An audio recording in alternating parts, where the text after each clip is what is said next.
Former president of Shell, John Hofmeister, because that's what I want to talk about. There's still a huge glut of oil worldwide, isn't there, John?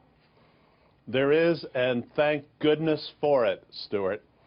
In the world we have today, where you can't rely on anything or anybody, it's a good thing we have a lot of oil in storage because it provides some security on the supply side.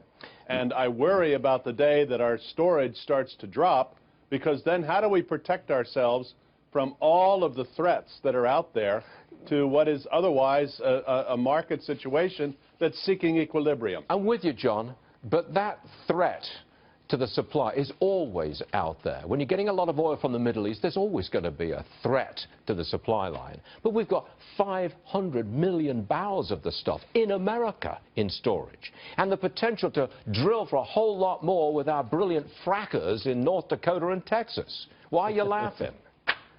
Well, if you divide 500 million by 20 million barrels a day, that's actually how much storage we have.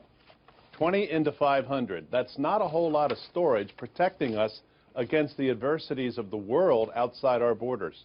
So are you still clinging to that prediction of yours, which says we'll be back to, what was it, $80 a barrel by the end of the year? Was that it? That was it. And yes, I haven't changed my view. But a lot of it depends, and it will depend upon decisions made in Riyadh by the deputy crown prince, and whether or not he and Putin can somehow do a deal to restrain production. Freezing is not enough. They have to restrain production. But do you make anything? I mean, are they really going to do this? It would sound crazy to have the Saudis get along with the Russians and whomsoever else is in this picture to limit production. That would seem unusual.